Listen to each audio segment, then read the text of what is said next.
Okay, I think we can make a start.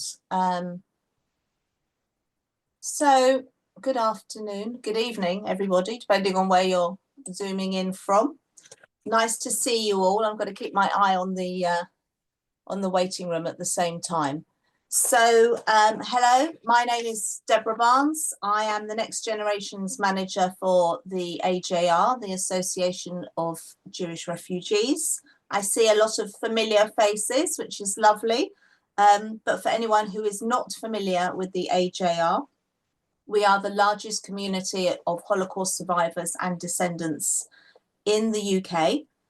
While the majority of our members are now of the next generations, so the children, grandchildren and great-grandchildren of survivors and refugees, we are still looking for first-generation Holocaust survivors and refugees to offer them assistance. And we do still have first-generation members joining us. So if you know of anyone who might benefit from our help, please ask them to contact us.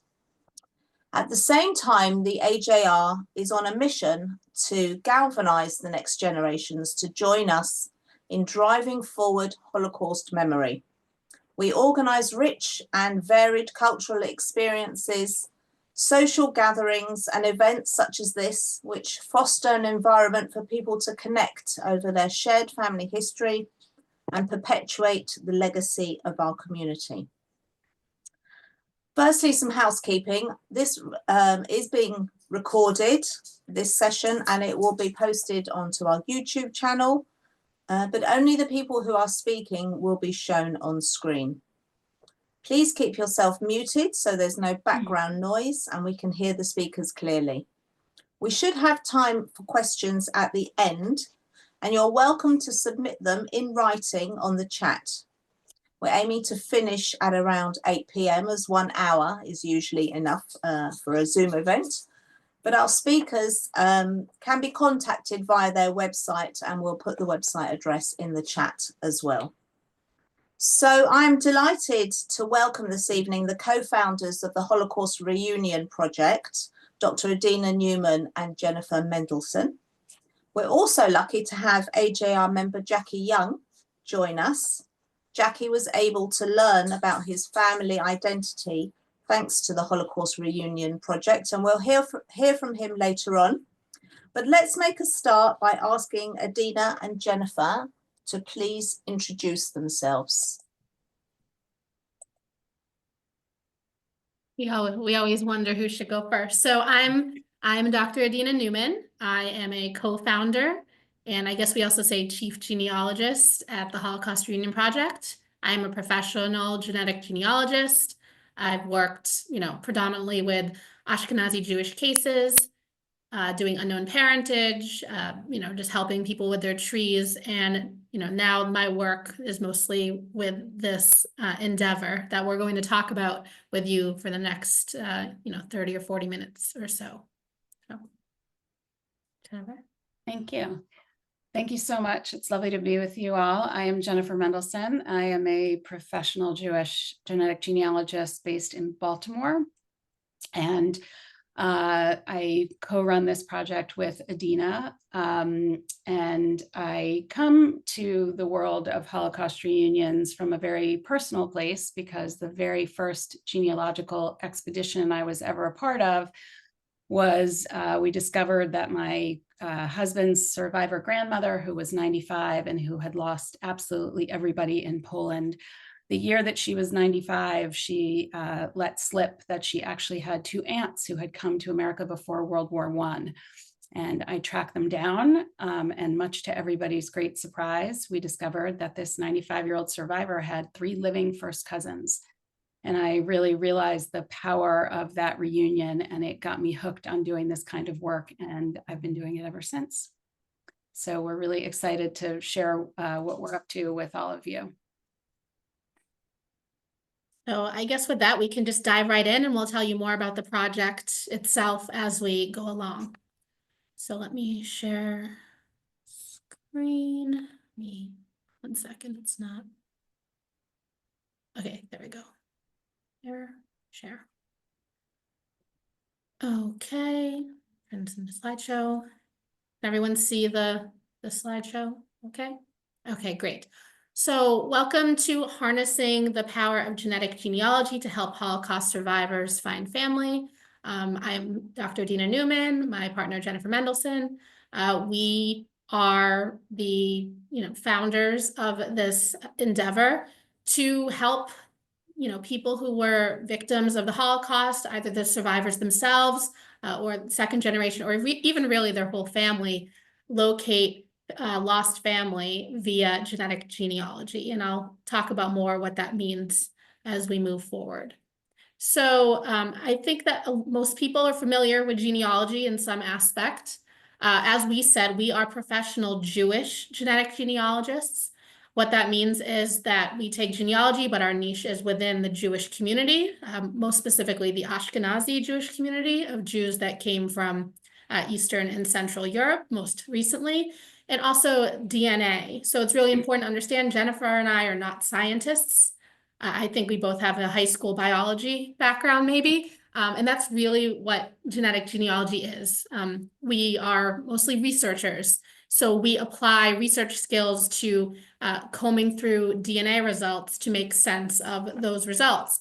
And what's really important that we want to get across is we're going to talk a lot about the wonders of DNA and everything that DNA can do, but that does not take away from the genealogy piece. You still have to have knowledge of working with trees. So we wanted to just share some of the kind of the stumbling block. Sorry, I'm getting over a cold, so if I cough during this, I apologize. We're going to share some of the stumbling blocks of, what a lot of people who endeavor to do Jewish genealogy come up against. The first one being incomplete trees. You might see other people have trees that can go back to, 1700s, 1600s, very robust. I know my husband has a line on his tree. I take several of them back to the 1500s. But within the Jewish world, that's very rare. And often you'll have people stopping at around grandparents or great-grandparents, which is definitely an impediment if you're trying to do research. Records accessibility. There are a lot of reasons for records accessibility or inaccessibility. A lot of them, especially within Europe, can be privacy concerns. So a lot of records are not readily available. Or people think that everything is online a lot of the time and don't realize that the record they need is actually, in the back room of an archive somewhere. So they don't even know where to look. So that can be a really unique challenge, especially we're coming from the United States where there's a lot more accessibility. So I think a lot of people have, a misunderstanding of that. Another big one, of course, is name changes or just understanding the naming patterns. The example I always give is that my great-grandfather, his brother, and their father all had different last names by the end of their life because surnames within the Jewish community, especially the Ashkenazi Jewish community, are relatively a new phenomenon. They were forced to adopt in the end of the 1700s, but many didn't adopt till the 1800s, and those could be fluid from there. But also just understanding that, in my case, my family, he became, my grandfather or my great-grandfather became, Michael at one point, or Max. And that was probably not the name that he had, and that's true because he was Menachem Mendel. So just understanding that how names shift over time and that they can shift several times. And this can be a real stumbling block for people as well. Border changes are another one. I have a family that is from Radishkovich, which is now in Belarus, but depending on what record you look at, it might say Vilna, because that was the province or gubernia they're from. It might say Poland. It might say Russia. But they never moved from that same exact place. So border changes when, it's difficult to know where people are from, but also different record sets could belong in different communities. So for that town, some are at the Lithuanian archive and some are in Minsk. So it just really depends on, what year we're talking about. Language barriers, another big one. Any given day, Jennifer and I are coming up, we're in the US, so if we start here, we'll get a lot of English, but then we quickly find Hebrew, Yiddish, German, Polish, Russian. Some of these records go back and forth between these languages. So, that is very difficult for people to have to translate a document, one grandparent is Russian and another one is Polish. It's just a lot of different things that make it harder for people to, figure out their family. And then overall, just the historical uprooting and global relocation. So because Jews, we learned in camp when I was younger, wherever you go, there's always someone Jewish. It's because everybody is always, migrating elsewhere. So a lot of, if you've taken a test or you look at trees, you're going to find family worldwide, which can make it very difficult, but also you might not know that family that was worldwide. And of course, the ultimate migratory challenges with the Holocaust, where everybody went everywhere after the chaos that ensued, and those ties were severed. But what we really want to get across, and I think this is something that we've seen in our work within Jewish genealogy in general, a lot of people think that all the records are destroyed. So why does this matter? Well, if you think everything's destroyed, you're not even going to try to search in the first place. So you're not even going to reach that impediment, that stumbling block, because you think it's not even worth trying. So we commonly hear the refrain that all the records were destroyed in the Holocaust, not just Holocaust era records, but everything before that. So although it's true that war happened, bombings that could result in record destruction, there was no systematic program to destroy all the records during the Holocaust. So as we said, many don't even begin their search. And really, this applies to both the fates of those persecuted and to tracing family trees backwards. So, Jennifer just told me a story the other day where she told somebody, an acquaintance that she met at a party, I could find this record for you, the record of your grandmother's birth, and the person laughed at her. And I think that's a really, interesting kind of, why are you laughing? Oh, that doesn't exist. Well, it does exist, or it could exist. The point we want to get across here is that everybody really needs to, look and not assume that there's nothing to be had, because there's plenty to be had, which we'll show you throughout this presentation. And as we do this, we do a lot of paper trail genealogy. We are looking at records. We are building trees. But DNA is the next genealogical frontier in that it can cut through a lot of that to find people. And what we've learned also, that a lot of people are starting to take DNA tests, and a lot of you in this room right now or watching this on a recording, we've received lots of requests for DNA tests, which is wonderful. And what we want to get across here is you need to get past this point.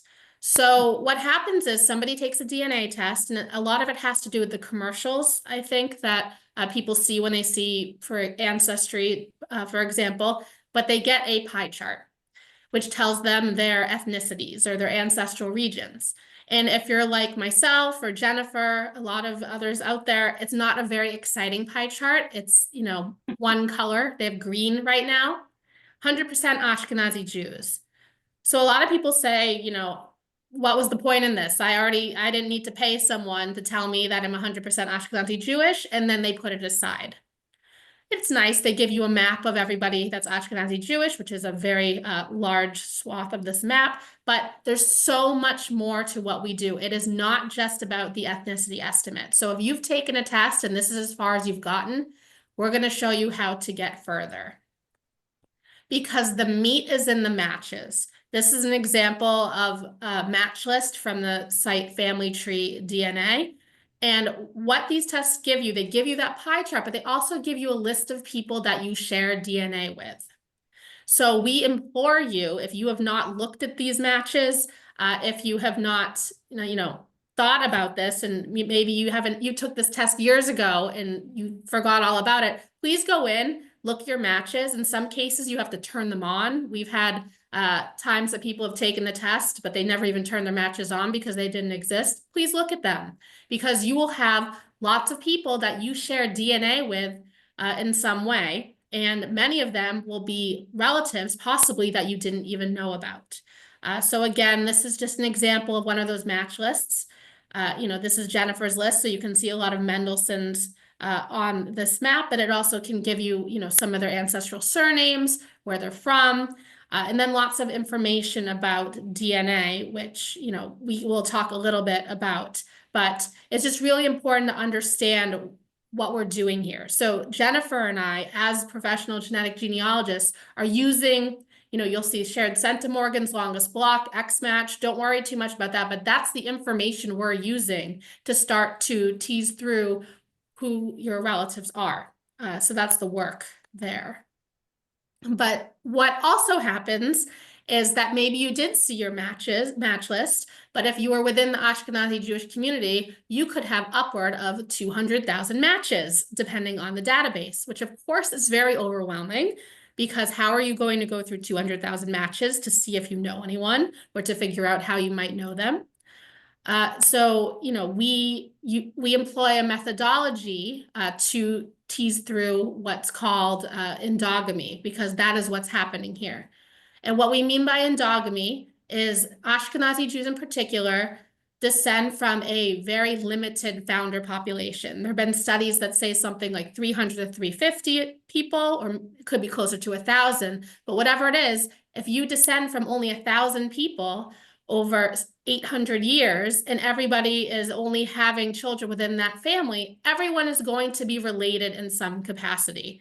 And they're going to share very teeny tiny segments of DNA. And what this does is it causes you to have 200,000 matches, because in some way you are genetically related to all of them, but it could be an artifact of 600 to 800 years ago that you're never going to find on paper. So it can be really, really confusing. So what Jennifer and I do is we recognize matches that have the best chance of being found. So we look at what's called segment size, and we look at large segments. For people who are familiar with this work, you know, we look at 25 to 30 centimorgans starting, the bigger the better. And we tend to leave out very small segments. You know, a lot of our matches will have segments that are mostly 12 centimorgans, 13 centimorgans, whatever it is. But that makes it so when you look at your list, that cuts it down significantly. You can get rid of about 99% of your matches that way.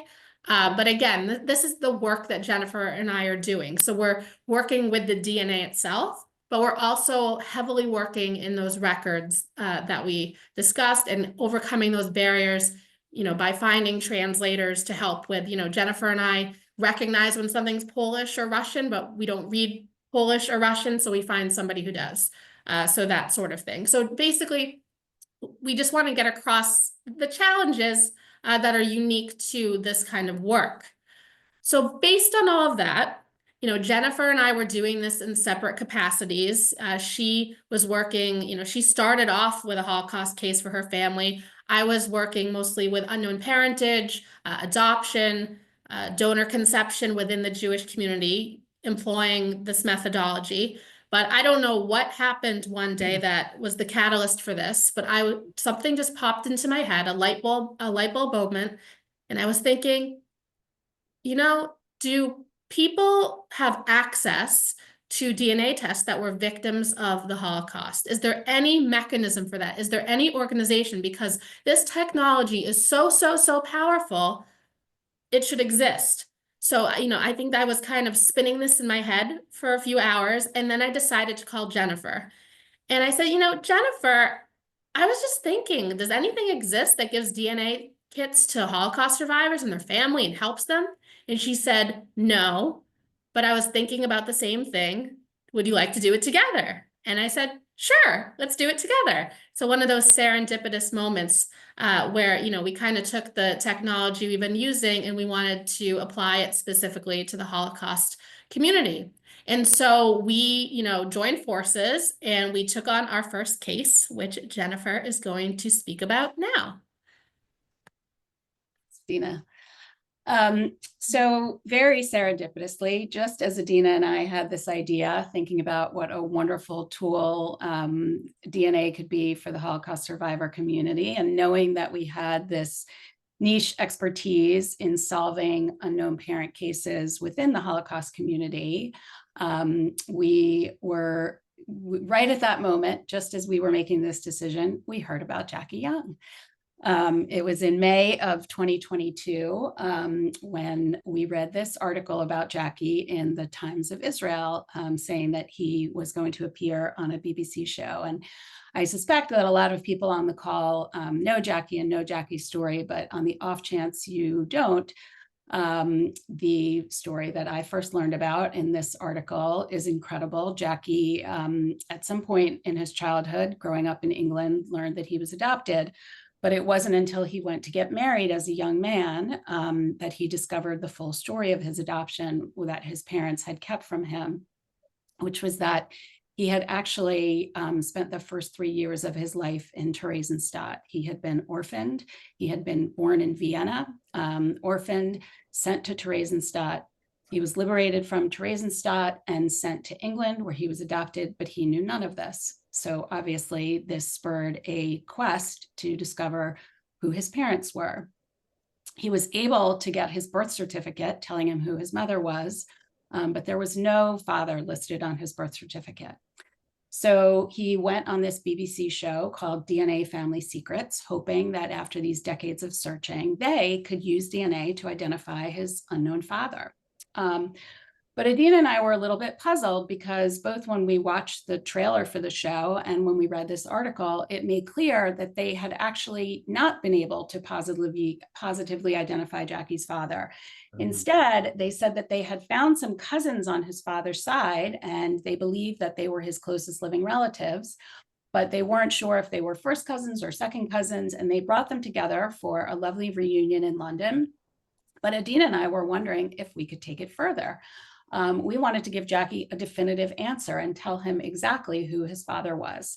So we utilized the Jewish Geography Network because it turned out somebody we knew on Facebook knew Jackie, and they put us in touch with Jackie, and we asked if we could take a look at his DNA results and see if we could get him some definitive answers. Next slide. So this is Jackie's original birth certificate from Vienna. As I mentioned, it only named his mother, who was an unmarried woman named Elsa Spiegel. His given name at birth was Jona, but there was no father. So as Adina and I like to talk about these cases, there is not a document in the universe that exists that will give you the name of Jackie's biological father.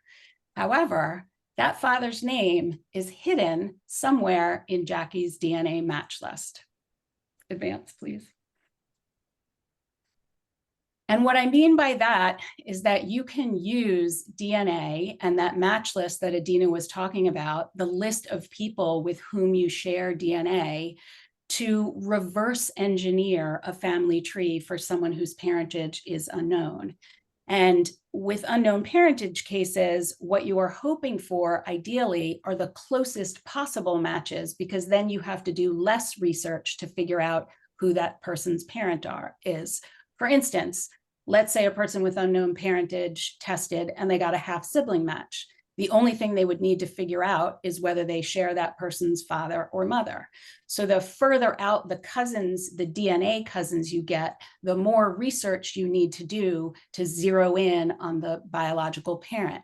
So in Jackie's case, these were all we had to work with, matches at roughly the third cousin level. It says second cousin, but because of the endogamy that Adina mentioned in the beginning, none of these are Jewish second cousins. So meaning we need to work with the trees of all these people, build them back to their like great-great-grandparents, and then see where they all intersect to see if we can zero in on the person that we're looking for. That's how we work these unknown parent cases. So Adina and I rolled up our sleeves and we dove in. Next, please. So the answer to these complicated puzzles we solve, like Jackie's, are in the records. Like we said, we have to do a lot of genealogy. And it was very clear to us that Jackie was definitely related to the people from London he had been introduced to on the show. Those people all descended from the Sussman family of Lachenbach, which is a town about 40 minutes from Vienna that was once part of Hungary and is now in Austria. Based on the strength of the DNA matches, we suspected that Jackie's common ancestor with those London Sussmans were their great-great-grandparents, Max and Josephine Sussman. But we quickly noticed that Jackie had 2 other matches from Lockenbach, meaning their families were also from Lockenbach, these present-day DNA matches, and they both connected to the surname Kornfein. One of those matches was a man who shared a Y haplogroup with Jackie, which suggested that they might be connected through their fathers. So we sort of began a little hypothesis, which was we began to suspect that Jackie's father descended from a woman in the Max and Josephine Sussman tree who had married a man in the Kornfein family tree. Very crucial to point out, we had the benefit of a very robust set of records available online through JewishGen for the town of Lockenbach. And this combined with Holocaust records housed on a number of different sites, including Yad Vashem and the Arlston archives, allowed us to build a comprehensive tree that would potentially lead us to Jackie's father. So we began to build out this Sussman tree. We began to build out this Kornfein tree, hoping we could find the place where they intersected. And voila, if you click, Adina, there we go. I feel like a magician with an assistant. Yeah. Here we have the 1886 marriage in Lockenbach of Friederike Sussman, who was the daughter of Max and Josephine, to Jacob Kornfein. Based on the strength of the DNA matches, we suspected that we were looking for a son of that couple to be Jackie's father. Next. So we began to build Jacob and Friederike Kornfein's tree, and we quickly could eliminate, obviously, their daughters. We were looking for their sons. We focused on their 2 eldest sons. Their oldest son, Sam, was born in 1888, and he was living in France around the time that Jackie was conceived in Vienna, so it seemed unlikely that he could be Jackie's father. But the Kornfeins also had a younger son named Adolf, who was born in Lockenbach in 1894. And when we began to research Adolf Kornfein, we found that he was living in Vienna when Jackie was conceived. In fact, he was living in Vienna, a 7-minute walk away from where Jackie's biological mother lived. And at this point in the presentation, we always like to say, thank you, Google Maps, because these are the things that we can now discover.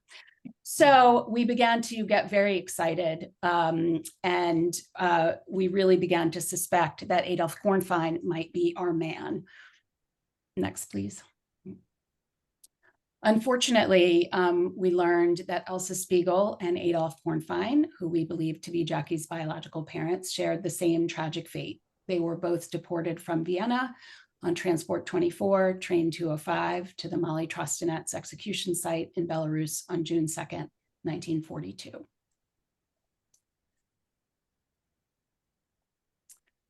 So how could we prove that Adolf Kornfein was Jackie's father? We had a lot of evidence suggesting it, but what we needed was someone more closely related than a second or third cousin to test.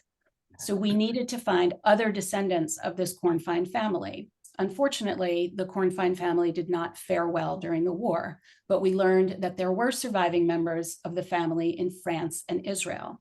And most importantly, and we learned that from these Yad Vashem testimonies that you're looking at on the screen right now. We tracked down the people who wrote them and tracked down their children, etc. Most importantly, we discovered that Adolf Kornfein's nephew, who would presumably be Jackie's first cousin, came to the US after the war, and he had a son who was living in St. Louis. So we immediately reached out to him, and Adina got on the phone with him with this very crazy request, out of the blue. We need to tell you a wild story, but I know this is wild, but could we possibly send you a free DNA test? And interestingly, that gentleman was an adoptive parent himself. So he was very sympathetic to Jackie's story and Jackie's quest to know who his parents were. He immediately agreed to take the DNA test. We overnighted it him that day, and we sat back and waited for the results.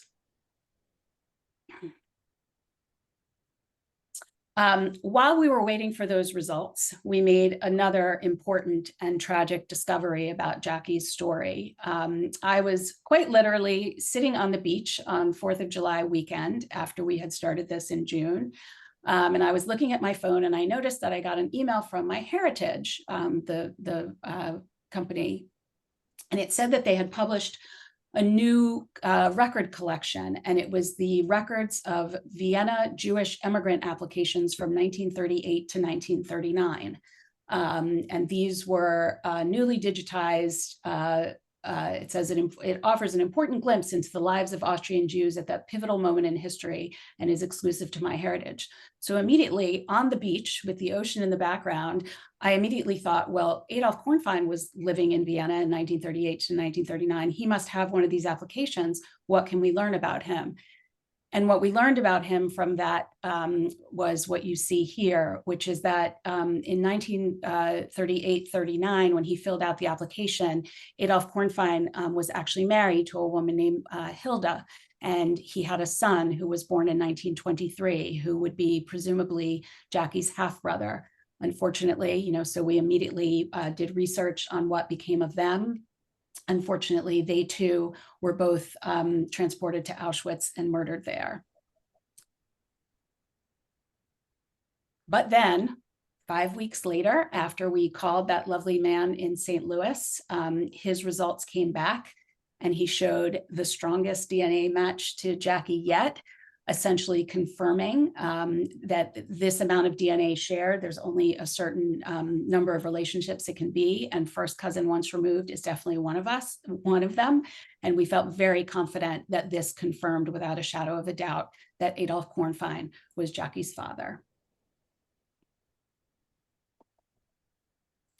And then we were lucky enough to get to go to London and meet with Jackie and Lita in person, and have it was a very, very wonderful experience for all of us. And we were so happy we finally got to meet them in person. I'm going to pass off back to Adina now. So, that was Jackie, fortuitously was our first case together. Around the same time, a few months later, another case kind of dropped on our laps. So this one was also big in the press. Maybe some of you have seen it. Polish Jewish sisters, orphaned and separated 80 years ago, are reunited by a DNA test. So what happened is these two women, I believe one was found as a baby in 1942 in a church, and another one on the side of the road. And they were adopted out to Polish Catholic families. They grew up, they were adopted, they grew up, they had children, those children had children, they're in their 80s, and their granddaughters, said to them, grannies, I want to know where you come from. I want to know where our family is from. Why don't you take a DNA test? So these women, their names are Christina and Helena, were given a 23andMe, which is another one of the DNA companies. They were given a 23andMe test, and they tested. And not only did they learn that they are full sisters, so it's important to emphasize they were found separately. They did not know about each other, which is why this made news, but that they were 100% Ashkenazi Jewish, which again, there were always kind of whispers wondering, where they came from. And, Jennifer likes to say, it means one thing if you're found on the side of the road in the summer or in 1942 in Poland, and it means another if you're Jewish and that's happening to you. So, we suspect that they were left there, their parents saved them in that way. But of course, this story came our way. And, as good genealogists, we thought it was very heartwarming that we said, okay, they found each other, but who are their parents? So we used our network of Jewish geography to find them. And we talked to their granddaughters and we said, can we take a look at the case? We'd really like to try to figure out their parents. And, they jumped on the opportunity. So Jennifer and I took on this case. This one was similar to Jackie's, but a lot different because their DNA matches in a lot of ways, they were not great. Jackie's weren't wonderful, but there were some clues with his. With what they had, it was more difficult. So we literally spent months and months and months working on their case. And the matches we had, just to give you a sense of what we do, I believe this is an 1854 marriage record. So we had a cluster of matches when we're going through this, all over the world that seem to keep going back to the same surname of Nachmanowitz and Jakubowicz. And, Jennifer and I like to laugh about these names because his name was Nachman Nachmanowitz. And this record, this is an 1854 marriage record of the two of them through that we received access through the Polish archives, which was received from JRI Poland. So it's very important if you have Polish ancestry at all and you're not familiar with JRI Poland. They are basically the keepers of all the Jewish Polish records. They have a lot of these records indexed, or they can help you, figure out how to obtain them. We at the Holocaust Reunion Project have a partnership with them, so we get what would cost thousands of dollars in records for free. And this is one of those records here. But what it told us is that these sisters likely descended from this Nachmanowitz and Jakubowicz marriage. And they had something like, Jennifer, remind me, they had 7, 8 kids. They had lots of kids. So we were tracing down lots and lots of different lines. But, it took us months and months, but we believe that we found both of their parents. We identified both of them. Unfortunately, in this case, not many living relatives. We're still kind of working with a possible first cousin and first cousin once removed in Israel. The closest on the mother's side is a second cousin, and they've met her in Germany.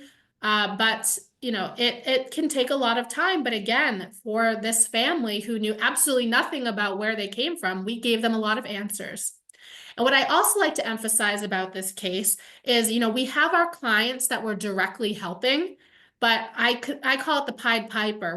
We're literally picking up people along the way as we do this. So a lot of the DNA matches to these sisters were Holocaust survivors themselves, or the children of Holocaust survivors themselves, who also believed they had absolutely no one else in the world, and it was just them. We reunited them not only with the sisters, but we were connecting different lines. So there was one close match in Boston who believed that no one on this side could have survived. And we found somebody in Australia who would be her second cousin, who also believed that no one in the family survived. And now I believe that they're speaking to each other. So we're picking up people along the way and creating these really beautiful networks, that people who thought they had nothing and now they have somebody, which is really what we're trying to do here. So this is a really great illustration of that. And this is my favorite quote personally. I use it wherever I can, whenever I can. A cousin suddenly fell out of the sky. What does that mean? So we had a Holocaust survivor come to us. She took a DNA test. And she had lines, she knew an uncle came over, survived, but there was one line that she believed everybody was wiped out, no knowledge, but it was a very unique surname. So she took a test on the site MyHeritage, and it came up with a very clear second cousin match to somebody with that surname. And unfortunately, they're from Warsaw, and that is a place where the records were pretty much destroyed for the 20th century because of bombings. But it was very clear how they were related. And she, reached out to this match. He lived in Paris. They met up together because, again, this is the only family member on that side that, as far as she knows, exists. And, one of them said a cousin suddenly fell out of the sky. And I feel like that's really a testimony to what we're doing here. We're trying to have lots of cousins fall out of the sky for people so that they have these connections. And, we're giving a lot of sensational stories. Jackie is a very special story. The sisters is another type. These are ones that are making news. The one I just shared, more typical. Here's another typical one. So, a 340 centimorgan match, that's about 5% shared DNA. That's about second cousin range. And a lot of the people who participate in our program, these are the types of matches they're getting. This was actually one of the first that we tested. This was a Holocaust survivor who, believed she knew everybody in her family. They were all accounted for. She knew who survived, she knew who didn't. And when she took this test, she got this match. And it turned out it was because she didn't know her grandmother had a brother who came in the 19 teens, immigrated to the United States, and had a whole family. And this was a match. This was a second cousin match. Because a lot of these, something that happens for survivors and children of survivors is they don't get the opportunity. I grew up hearing about my family. My mother told me things, my aunts and uncles told me things, but a lot of, that was part of what was happening with the Holocaust. They were robbed of these histories. So they didn't know that, grandma had a brother who immigrated. And, we don't like to oversell a lot of what we do, but when people test, a lot of times they get a result like this, or maybe they get a third cousin result or something, they get something and it can reunite them with a part of their history that they didn't know about. And, again, more quiet victories, but we love the quiet victories. Our work was featured in the Washington Post. This was a Holocaust survivor, and, he did not have the best DNA matches, but he really knew nothing about his family, and his daughter wanted to know so much. So, we provided him with his parents' marriage record. And it was like somebody winning the lottery, because again, when your mindset is that there's nothing, everything was taken from you, nothing else exists, you don't expect to be able to see a very beautiful document that holds your parents, name, their parents' names, just their marriage, to show that they were people, they had lives, right? A lot, they're much more than just a name. So this was so moving, and we love being able to do this. Again, JRI Poland helped with, obtain this record.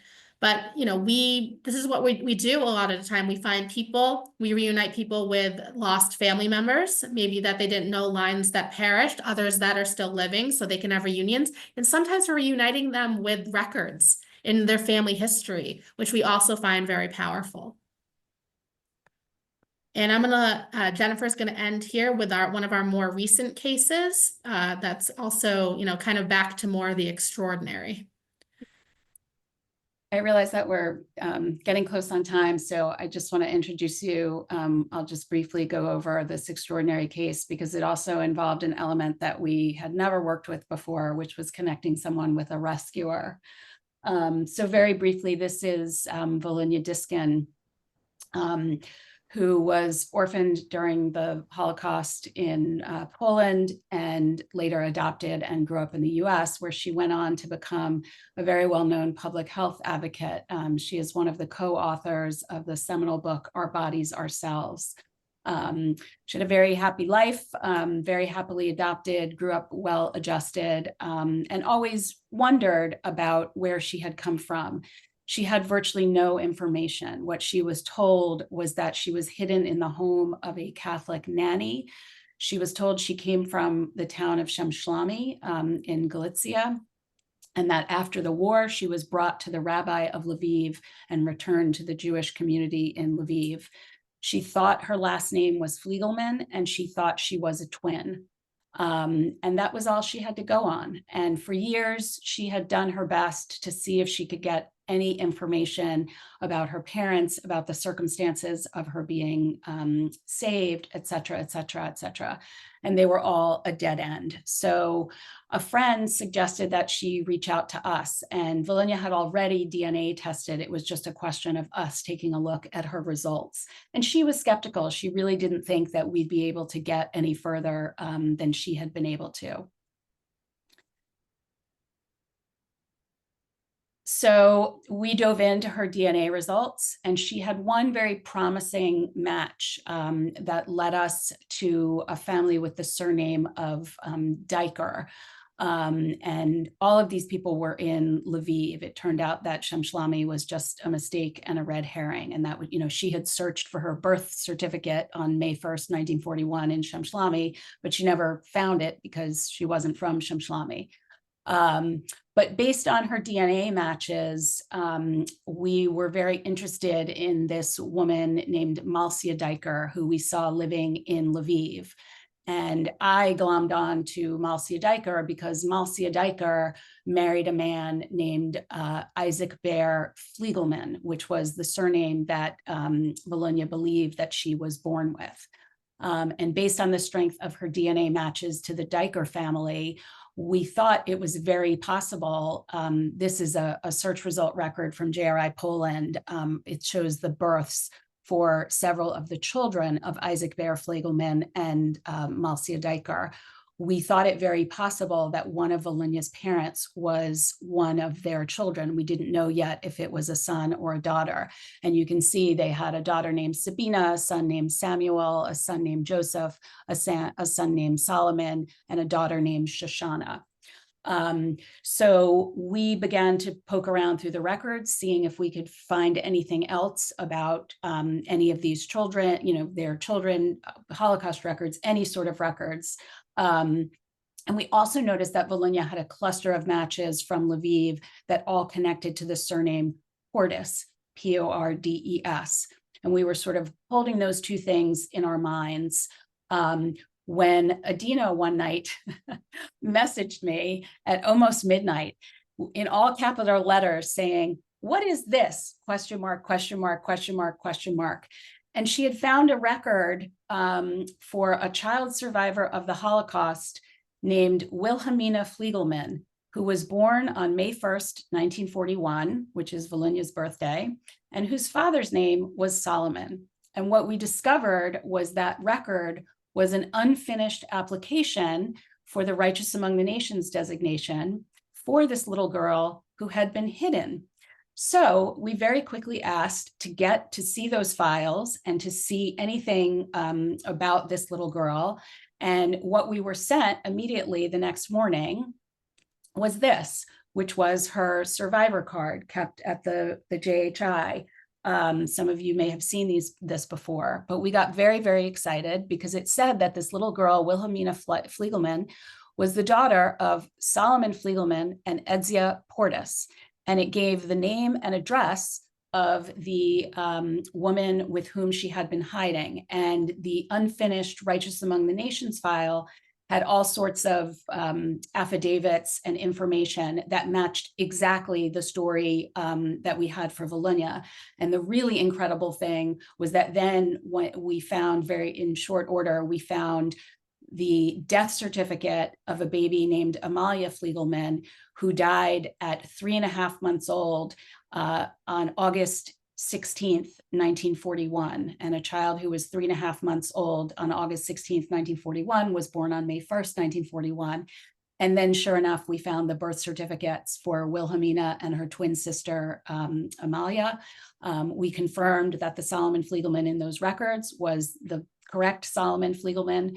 And we got very excited, and we were able not only to link Volynya to many living relatives, but to the family of the woman who rescued her, who turned out not to have been a nanny, but to have been a childhood sweetheart of Volynya's father. And we were all able to get on a Zoom with them, which we can show you, which is very exciting. This is on the lower right is the rescuer's granddaughter, Christina, and there's Volynya and Adina and me. They are actually going to Paris next month to meet in person. And the final thing we'll show you, which was kind of fun, was the Boston Globe picked up the story and put it on the front page.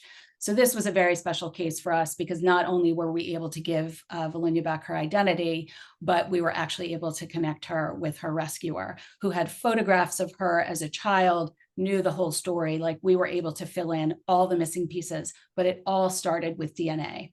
So finally, we just want to sort of close by sharing, we've talked a lot for the last half hour, but we just wanted to, in short, go over what it is that we're doing with the Holocaust Reunion Project. Number one, we are giving out free DNA tests to any Holocaust survivor or their child who wants them, and we're trying to raise awareness of the potential of DNA to reunite families. We give free expert consults. We typically say for an average case, not an unknown parent case, we try to give each person about 3 to 5 hours of our time to show them what we see in their DNA results, what records we might have for them. We typically try to ask people, is there one pressing question you'd like to answer? Sometimes it's the fate of a specific person, etc. And finally, we just want to educate people on what's possible. shatter those myths that keep people from looking like the records were all destroyed, or somebody laughing that their Polish grandmother might have had a birth certificate. And getting beyond the difficulties. A lot of people won't try to solve Jewish unknown parent cases because they don't have either the DNA expertise or the records expertise. We can do them, and we have a proven track record. So with that, we will turn it over to Jackie, and we'll be happy to answer questions.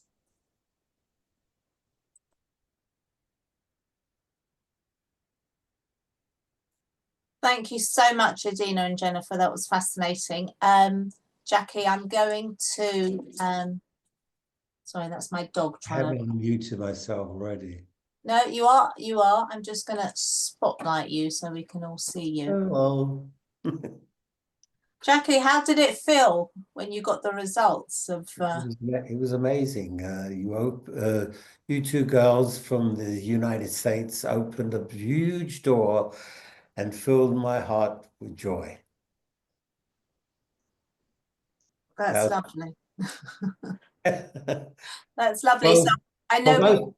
For most of my life, I figured I was the only one that survived, and I was alone right up to the time DNA Secrets and Adina and Jennifer really opened the biggest doors. And what advice would you give anybody who might be in a similar situation? I would certainly, it's a thing that we all, dare I say, come from a family. We all seek family, and the best thing in the world is family. There's no two ways about it. And so these two gorgeous girls can fill that family gap. Well, there you go. So you are the living proof that this really works. Yes. And it's worth having a go.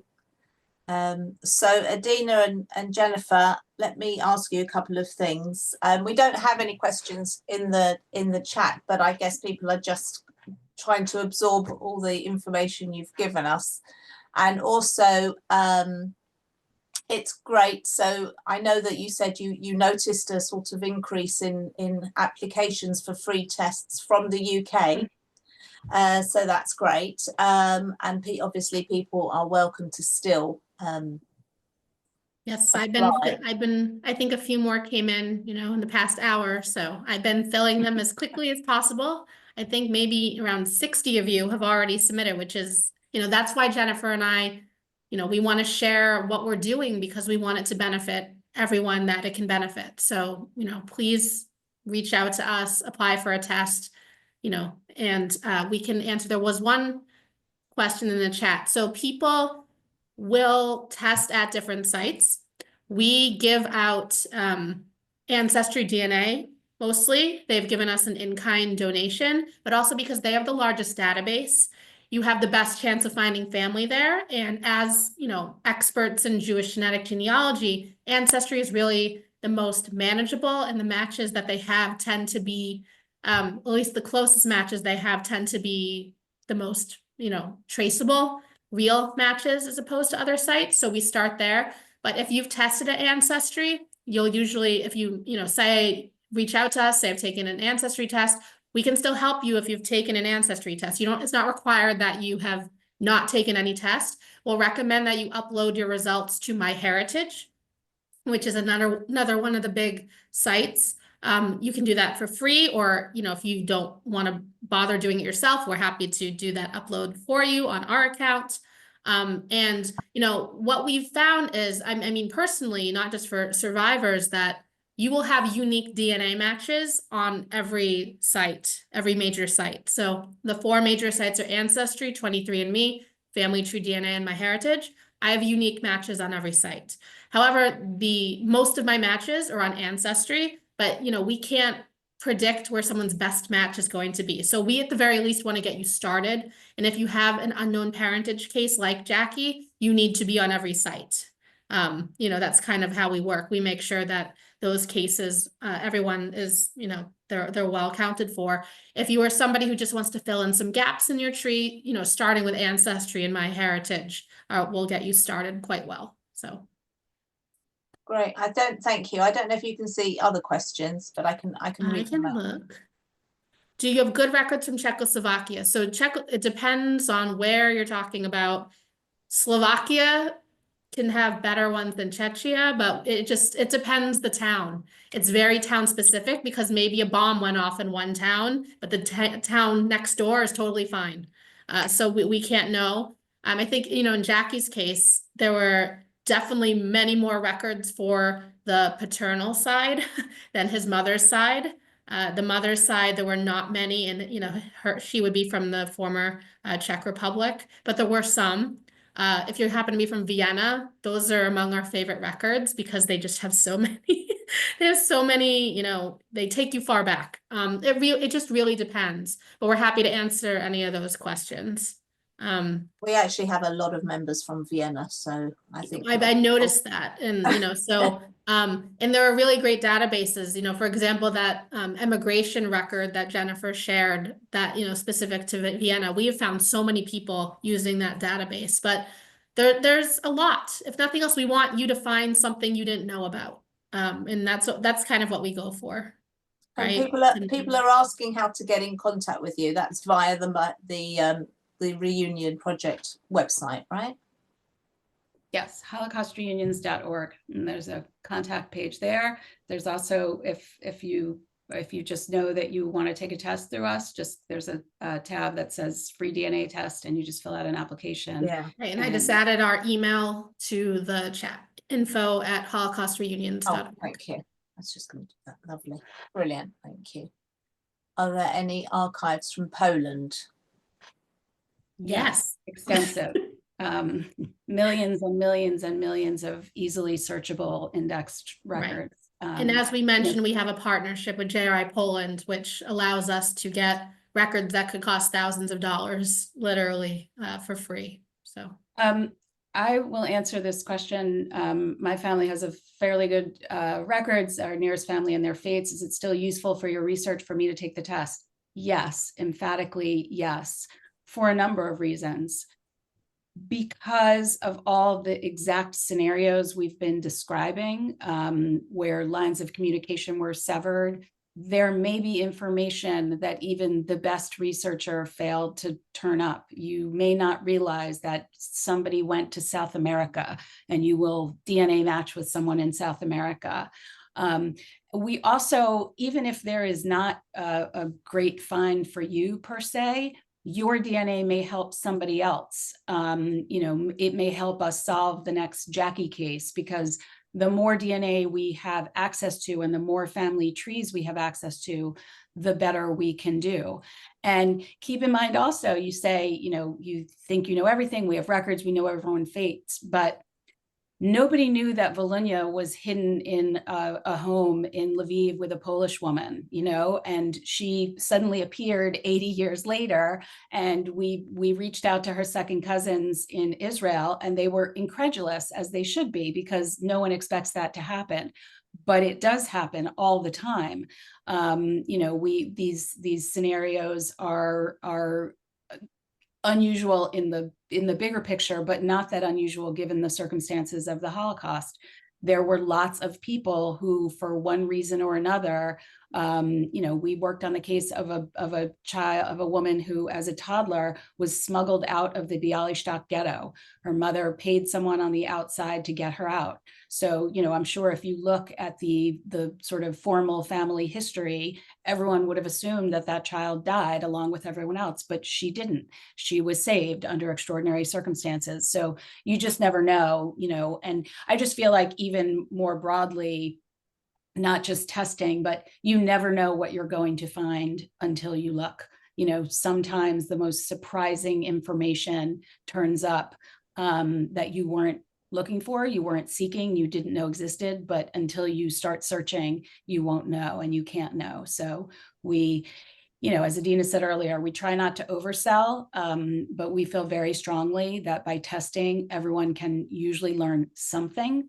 Sometimes it's something extraordinary. Sometimes it's something, you know, not quite as extraordinary, but there is almost certainly more information out there. And also many survivors sort of froze their idea of what was possible, you know, in say 1950, you know, when the internet didn't exist, when these records hadn't been digitized, you know, when the best way of tracking down family was by writing letters to the Red Cross, which, you know, did its job and certainly did reconnect some people, but we have a lot more efficient means of tracking people down. Just what just popped into my head was for one of our cases, we needed to get in touch with, remember that shut-in woman, Adina, where did she live? Was it Kazakhstan? No. It was she was in some really remote location. Uzbekistan? Was she in Tashkent? She was in Tashkent, that's where it was. And we somehow by hook or by crook got a message to this woman. So, you know, the internet is amazing, is an amazing thing. So yeah. So Can I ask a question? Do you hear? Can you hear me? Yes. Yes, you can. I'm not very technically adept. Well, you managed to unmute yourself, so I've managed to unmute myself. It's taken me about 3/4 of an hour to be absolutely sure, okay. reasonably sure that I Let's can be do it. brief then, because Yeah. No, you've explained that initially we would get 200,000, you know, possible relatives in some kind of list or chart, and you narrow it down to a small number, and you then, if I understand you correctly, you do work on that small number. Is that right? And try and identify people who might be related to me. I have got a family tree of my own on my mother's side, but not on my father's side. Do you communicate by email? Is it possible to provide you with names which you could take into account in what you're doing? I appreciate you're only working for 4 or 5 hours on an individual case, but is that practical? I mean, we prefer that. We like it when people have done some work before. I mean, of course, not everybody can, but Sure. you know, the thing that Jennifer and I struggle with the most is we'll find things a lot of the time, and then the client will say, "Oh, I already knew that," and we say, "Why didn't you tell us you knew that?" So if you have information to provide before we get started, that's better.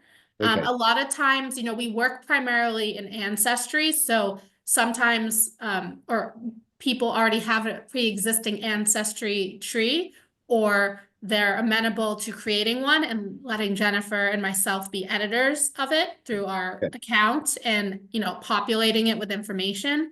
But we work with each individual, what works best for them. But yes, if you know who your, you know, grandparents, great-grandparents, whatever you know, please give that to us, because it saves us a lot of time and we can be using that time more efficiently. And all communication is by email, I assume, is it? We do, yes, and we have Zoom meetings like this sometimes. Okay, lovely. Thank you so much. We have an intake process that's a well-oiled machine at this point. We know exactly what we need to request from people. We give instructions for how to give it to us, you know, how to let us see your results, how to share your tree with us, et cetera, et cetera. And then, you know, we communicate via email. We can set up a Zoom if that's easier. We usually at the end like to Zoom with people and then walk them through what we found. And we'll just say for the record that we are also terrible at limiting ourselves to 3 to 5 hours. So we usually do a lot more. Don't say that. But one thing I will say is, you know, if people are interested, you know, we are more than happy to accommodate everyone. But there is a bit of a waiting list. So if you sign up today, it will be a little while before we can get to you. We're looking into hiring more people to help us. Right, unless you are survivors go to the kind of the top of the list, but we do have a few survivors we're working on. If you are yourself a survivor, you go to the top of the list. 2Gs have secondary priority. No, we don't really communicate by WhatsApp. We could though. We could, but yeah, we could. Okay, lovely. Thank you so much. I think you've you know, you've given us lots of information to digest here, and it's great to have your contact details. I'm sure you're going to be inundated with the requests, which is brilliant. We'll keep you very busy. But for now, I just want to say thank you to Jackie, Jennifer, Adina, and everybody for coming as well. It's been a really fascinating talk. I've learned a lot. I'm going to be in touch as well. So you'll hear from us all. But thank you so much. And good night, everyone. Enjoy the rest of your evening. Thank you. Thank Thanks. you. Bye for now. Bye, Jackie.